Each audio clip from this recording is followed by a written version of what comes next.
So, here to present over the Moon Festival today in the tale of Chang'e. This is my guests here that were kind enough to show up today and learn about the Moon Festival. So I'm gonna pawn this off burner here, and here we go. So the Moon Festival is based off the myth of the tale of Chang'e, and the story goes kind of like this. So it begins in heaven, where a beautiful young woman named Chang'e worked in the Jade Emperor's palace.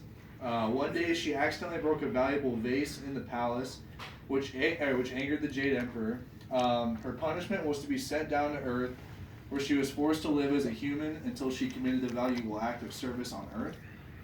She was sent to live with a poor farming family, and at the age of 18, she met a young man named Hu Yi. After spotting her and admiring her beauty, they became very good friends. But one day, 10 of the Jade Emperor's sons, who were represented as sons, came down to Earth, and Hu Yi, who was a master archer at this time, he shot down 9 out of the 10 sons, and he was named a local hero. And so, after that, he later became king, and he married Chang'e. And after that, Hu Yi became kind of a ruthless emperor, and he was searching for this eternal life potion. And as soon as he was close to getting it, as soon as it was close to being prepared, Chang'e stole it, and she drank the whole potion. And after Hu Yi found out about this, he was very angry, and so he chased her throughout the palace up to one of the highest towers in the palace, and instead of falling off of it, she flew straight up to the moon. Oh shit. And so now she lives out the rest of her days on the moon, and as her punishment by the Queen Mother, she was turned into a 3-legged toad. And she lives up there with the rabbit, who is constantly making the elixir for immortality in a large mortar. This is where the balance of yin and yang comes into play. There's also a woodcutter up there on the moon who is constantly trying to chop down the tree of life that is rooted up on the moon. Before the woodcutter can cut it down, the tree heals itself and the woodcutter has to start all over again.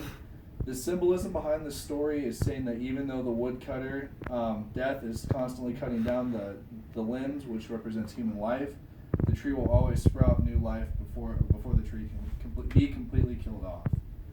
So now, a little bit about the Moon Festival. The Moon Festival represents the changing of seasons, and so the Chinese took this festival very seriously. It was celebrated more by royalty in the earlier years, but as the lower classes started to get into it, that's where kind of like the festival idea was brought behind it. It is called the Moon Festival because at this time the moon is the roundest and the brightest.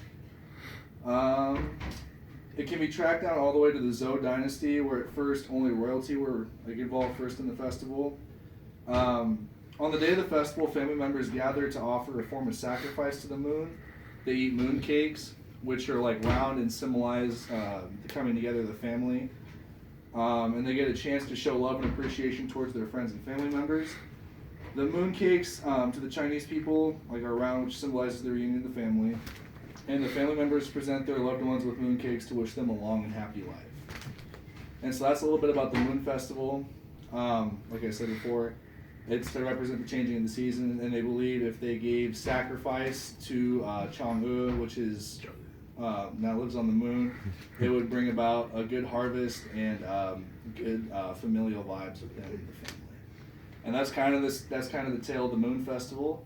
So I hope you guys learned a little bit about that through the pamphlet, which you were also given, and kind of the story and a little bit over what I had on the Moon Festival as well. So, yeah. Great job. Yes. Cheerio. Fantastic. Fantastic. Great speech. Cheerio. Do I press the stop button? Yeah.